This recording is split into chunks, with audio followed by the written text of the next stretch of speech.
Good afternoon. I know, today is Tuesday, and we were supposed to have done this yesterday, Monday, but due to technical difficulties, we weren't able to do it yesterday, but we're doing it today. And I'm telling Zola, please join me here. I certainly will. Yeah. This is not a manufactured excuse. This is one that actually happened. And it starts on Monday. Yes. Starts on Sunday. Right. What am I saying? It starts on Sunday. It starts on Sunday at about 10 o'clock. We were invited to Tom Lesser's 45th Los Angeles Vintage Paperback Show, Collector's Show. 45 years. This guy has been having this expo at different venues for 45 years. We have not been going to them for 45 years, but he has, and we had a chance to talk to him, and he's always a fun person to talk to because he says to me, "Hello, Odie." "Hi, Zola, how are you?" No, let me repeat that. He says to me, "Hello, Odie." "Hi, Zola," and he gives her a hug, and she gives him a hug, and I stand nearby feeling depressed. Well, John, Lisa, all those, and Tony Gleason, of course, all those that were involved are very special people. Okay, when was the last time you were in a room? This one is done at the Glendale College. Glendale Civic Center. He rents the place, and everybody has all the people who come, they have tables. I brought books of mine, as you can see. Buy a book by Odie Hawkins. Yeah, we didn't have this sign with us. I wish I had, because other people had the other signs, and to just be in a room for 500 people maybe, who were reading books. Yeah. All kinds of people reading all kinds of books. Most of them were pulp fiction, but then they had other kinds of things you might pull from last century somewhere. I want to do a shout out to Karen Mitzi, Minnie Mitzi, Chris Volt, David Medale, and Elizabeth Marshall for signing our guest book.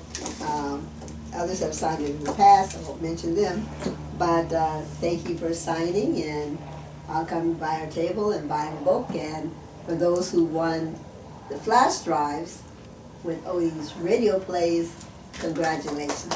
Thank you. Yes. I can't stress that enough. For those of us who write and for those of us who read, to be in a room with people who share a common interest. They were all very interesting people. The minute we had a chance to pause and talk with each other, I heard stories that I would never be able to repeat because they were so romantic and fluid and tossed around, but they were all interesting. I've made some few notes of myself here. Okay, there was Tom Lesser's on Sunday in Glendale. We were also privileged to be at the vendor next to us, which is our friend Tony Gleason and his wife Ann. We see these friends only on the West Coast, only in Los Angeles. Right. You see each other maybe once every 2 years.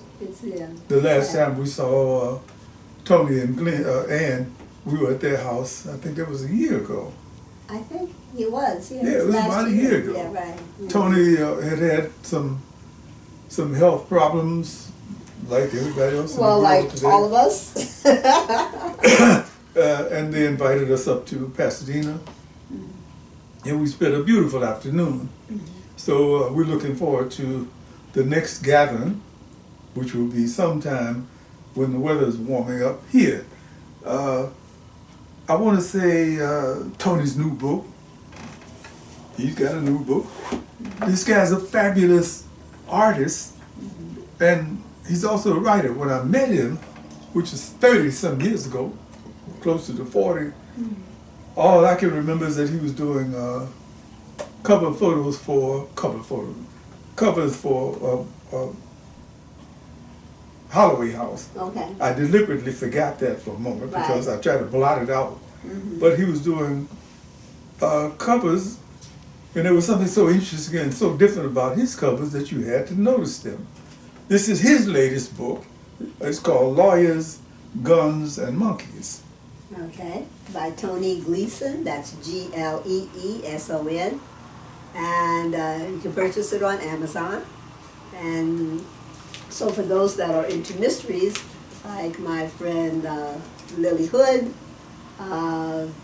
this is one for you. Okay. We also had the opportunity to take a book from our writing workshop, the Bilbrew Writers Workshop, which has 6 hard writing members, and you can name them if you like. I'll beat you to it.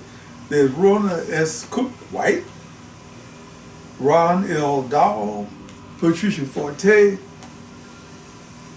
Jerry Boyd, Zola Salena-Hawkins, and yours truly, Odie Hawkins. The Bilbrew Writers Workshop is happening at the Bilbrew Library on El Segundo in Los Angeles. And I have to say, the title of the story is Looking Back, Stories of Resilience. I was surprised to find out how stunningly, how these people stunned me with their stories of being able to go through so much and still come out ahead. 100%, yeah. Yeah. What is your story about? Oh. You don't have to tell the whole story, but give us a lead in about imprinting. What's that mean? Well, one thing, an environment makes you believe in certain things, like say if I was in Inuit, the Alaskan, if I'd be up in Alaska, I might, you know, back in the day, live in a hut, an igloo, and you get that type of environment is quite normal and natural to you. You are imprinted by your environment. Your environment, and what goes on. And I was imprinted with my environment with my grandparents, and my grandparents were raising the first granddaughter, which was I, while my mother went to school, and I learned early that I could work. Okay, it was child labor. Child labor. Free child labor. They put you to work. Sweeping down. I think I might have been 3 because the steps hit me here, and I take the whisk broom with both hands and sweep down the stairs. Well, obviously, these people who believe, they really believe that work made you free. Yeah, well, yes, idle hands are the devil's workshop. So I spent a lot of time working and washing dishes, and there was some fun moments, of course, but being the oldest granddaughter, there were certain expectations, I should say. Wait, do you feel that you overcame certain things in order to? The title of the book is Stories of Resilience. So, what did you feel you overcame by being imprinted in that kind of way? I think I learned to adjust. Okay, that you know, pick your battles. All right, the one of the few battles that I picked as a teenager was I was not going to go to the prom. The prom. I was going. My grandfather was going to take me to the prom. I was not to have a date. They rearranged the dress that I wanted to wear so that it had enough sleeves and covering. And I said, no, I ain't going. Well, wait. So let me get this straight. I was ghetto born and bred. Yes. Sometimes talking to you, I feel like I'm talking to a member of the privileged elite. Right. You were gowns and... And then I found the gown that I wanted in the trunk upstairs, And so my Aunt Okrita was rearranging it, making longer sleeves and making a blouse top to it so that under the neck. And I was told I would not have a date for my prom, that my grandfather would take me there, and he would pick me up about 10:30 or 11. What were you supposed to do if you went with your grandfather and he Well, he was going to drop me off. and then pick you up And later? pick me up later. What were you supposed to do in the, I had in no the idea. interim? That's what Stand around? I was like, not going. Okay. I cannot see you as a wallflower. Well, How many people picked on you? no. I mean, not picked on you, but They were all afraid of my grandparents. Okay, remember? And so, hey there, all afraid of my grandparents. And also, my grandmother was going to have a breakfast for all my girlfriends for, prior to the prom. And I said no. Couldn't invite any boys. No. And so those are the 2 times that I... why were they trying to keep you so distant from... Boys are bad. Boys are bad. Boys are bad. Books and boys do not mix. Okay. Books and boys. Okay. Okay. And, and so one of my favorite songs growing up was Que Sera, Sera. I heard it in the distance. Yeah. You know, it's interesting. Sometimes, I don't know how many others might be out there thinking about where their wives came from or where their husband came from. But we don't often find situations where people come from totally different economic spheres. So that, for example, what you're saying, I can think about being in Georgia in the Army in 1962, where I found out that there were very well-to-do black people in Atlanta. And I was invited to a young lady's house that I met, and I had no idea where she lived, and the taxi driver said, well, where are you going? This is a black taxi driver. So it's some place called Peachtree, Apple Blossom. Yeah, I know what you're talking about. And he started driving out of the black neighborhood. So, where are we going? So I'm taking you where you do the address. And we get there, and this man opens the door with a very nice suit on. I thought it was the father. And it was the butler. Or the caretaker, whatever it's called. Yes, okay. What can I do for you? So I'm here to, I was invited by Lucille to, just a moment. And he left me at the door, and I'm standing, well, what does this mean? And her father came down. Father's, what can I do for you, young man? And Lucille is standing up on the staircase there, like, Dad. Yes. And he's saying, where do you live? Chicago. Chicago? Well, what are you doing down here? So I'm in the Army, and I met your daughter at the library, and she, we were going to go out and, have a drink. Have a drink? Coca-Cola. I mean, like a soft drink. He scared me, terrified me, because he's a big guy. Right. And he told me, so I appreciate your service.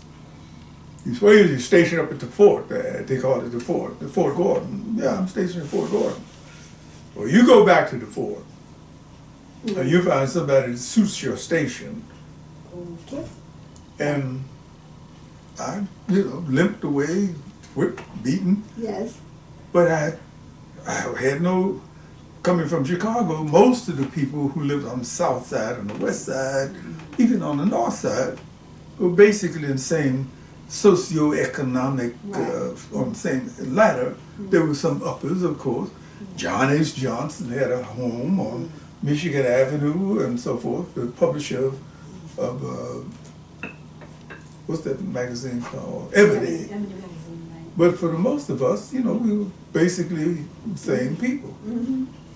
So, what you say, yeah, okay. Yes, yeah. And so, and I can appreciate the butler at the door, because when my mother remarried Dr. Mosley, And he took me over to his sister's house with the chime bell, ding, ding, ding, ding, ding, ding, you know, the chime bell.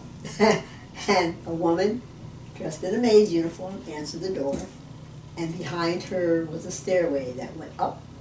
One side was the library, and I think the other side was the music room. And the bedrooms were also on the second floor. And my mother told me, close your mouth. Because my mouth had become an open door. Wow. You know, and so it is, you know, Hackensack, New Jersey.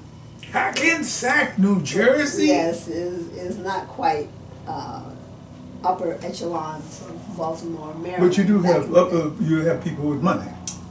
Yes, there were people with money. And you also have people with moral standing, like your big time. grandfather who's a preacher, is it? Yes, big time. Yes, big time standing. What is proper and what is not proper. Yes, so that's part of that. You know, I only went through the, you know, when I think I was 3 years old, 3 or 4 years old. So it didn't go into my teen years, but it does talk about my first spanking by my Uncle Art, because I threw my bottle out of the crib. Attitudes. Things like that stick with you, you know. Yeah. It's too late to, you know, talk about, well, too late to talk about what happened, but those things do really imprint you. Right. You know, I'm one of the ones who could say, yeah, I remember that, I remember this, I remember, and it made me who I am. Hopefully I can say it made me a better person. Right. Talking about books, one of the books that one of the members of our writing workshop, Patricia Forté, has out, it's called The Cambridge Way. And it's more or less a dedication to Godfrey Cambridge. Oh, I'm sorry. The director. Oh my God, this guy's gonna kill me because his name is Cambridge, and he's in her book, and she had written about it extensively. Anyway, she had Ted Lange doing the blurb for it, and she has a whole collection of African American actors and actresses that we remember very well. You know, you go from Harry Belafonte to Ted Lange to Nicola Tour to, oh my God, name them, just all go Black Hollywood. Right. And they were, at the time, they were mostly considered B movie actors, but they were superb people. Okay. And Pat Forté also has another book out, but just Google her name, Patricia Forté. All aboard! Yes, All Aboard is another book, and we're waiting for her third to come out. But that, Ron Dowell is also one of our authors. He doesn't look like that now. No. He's a little bit older. There you go. And so you can Google Ron Dowell, and also our director, Charles Chapman, and they are also authors, okay, in their own right. Okay, so this is what the day was like, mostly. This was mostly what the day was like. We've driven all over. I'm always feeling, anytime I go any place outside of Long Beach, I'm traveling to Luxembourg or Denmark or to 2 or 3 other countries, because that's what the trip is like. Oh, before we Sure. I do want to mention Karen and Vinny are from The New York. back east. Yeah, Yeah, New York. they're Okay. from New York. And their Amityville, New York. right, their website, I believe, is Movie Place, or the email is movieplace@aol.com, and so they are book appraisers. And was it Chris Bolt? She's got a website, bookfever.com, and so she was there too, and it was really great. Oh, it was a great afternoon. We got there at 12 and left about 3 hours later. About 11, a little after 11, because we. Oh, okay, go ahead. Because Okay. your signing was from 12 to 1. 12 to 1. Mhm. We left after having really thoroughly enjoyed being on the scene. I always, like I said, I always get the feeling that I've driven through 3 countries, especially after COVID kept us indoors for so Right. long and going up Over and down the up and mountains. Right. So here we are, back almost into Long Beach. Mhm. We're at the off ramp of 710. the 710 at the off ramp. Del Amo. Amo. Susanna. Mhm. Zola suggests, hey, why don't we stop at Smart and Final and see if we can find some veggies. Mhm. Some veggies. Well, something. So we drive into the Smart and Final right there at the little cul-de-sac and go inside of the store and get some stuff and come back out and the car won't start. The car won't start. We've been to all known places in Los Angeles, in the southern part of the country. And the car won't start. So, no problem. We got AAA. In addition to that, she calls up, and meanwhile, I'm standing around, just looking around, sunshiny day, and the brother passed by who has on the back of his car license plate, Wakanda! Was his license plate. And he has this sleek little vehicle. It's not a Tesla. This is a Sports sports car. Mhm. With his little son, I don't know if it was son or daughter, because I couldn't see the whole part. Right. Okay. You need help, brother. You need no, we're waiting for What's that AAA. next? Yeah. Okay.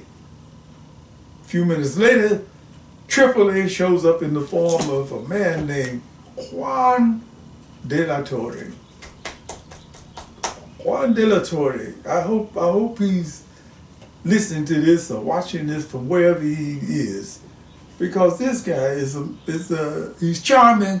Yes. First of all, he's unlike almost anybody who's coming to tell you that you need a new battery because you Very never had. professional, explaining everything to us. And, the miracle is that we purchased the car in 2018 and I never replaced the original Nissan battery. Sentra. Right. Never, okay, first of all, let's explain something.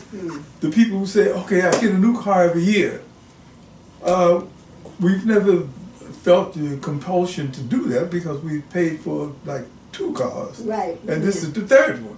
So we own the car. Yeah, so we had another Nissan, which gave to Russell, and then... Oh yeah, that's right. We gave a car away. Right. Mm-hmm. We gave a car away. So this guy is kind of I think the term in Spanish is, he's full of alegría. Mm-hmm. He's not depressed by anything. Yeah. And Very upbeat. very upbeat. Okay, I can change everything. Listen, you got to hear what this is saying, because this might be Juan calling to tell us. He's probably calling to tell us that he won't be able to make it over here this coming weekend. But we can't talk to him right now because we're talking to you. Right. So what I'll do, once we finish this, is call him back. So, what happens? We have jokes, we have laughs. I mean, the guys, we could have bought another battery from some company. We decided to buy the battery from him because he's the guy who's so upbeat. He is the story of resilience. Right, and then he told us, your battery has 8%. Okay, it's charging. It could have stopped anywhere. Right. It could have stopped. Oh God. Anyway, yes, it was listening to the music, enjoying the day, and so it was a nice surprise. But it ended so well because Ron helped us have a lovely bookend, a positive bookend to the day. Okay, and I think maybe he'll be pleased to know. Thank you, AAA. AAA, we managed to dig up a couple of books that we saved from the book fair, from Tom Less's book fair, to give to him. Right. And he asked for something kind of spicy, and I think we gave him something kind of spicy. Anyway. On that note, I think we should bring this to an end. I think so too. And so we just wanted to share our weekend. Hope you had. Didn't make it on Monday. But hope you had a great weekend. Hope you will remember to buy a book. Oh, buy a book for me. Okay. We hope you'll buy an Odie Hawkins book. You can buy them on Amazon, or just Google Odie Hawkins, and you can get books on www.amazon.com. Also, Barnes & Noble online has his books. And Odie Hawkins is a member of the Authors Guild. All those out there writing. And also the Writers Guild. Yes, all out there. I believe in unions. Right, so the Authors Guild and the Writers Guild, and is an NAACP award winner. So I forgot you about really, really would enjoy Odie Hawkins. Okay. Of course, I'm prejudiced because I'm the wife, but I also have one book of his that I don't like at all. Okay.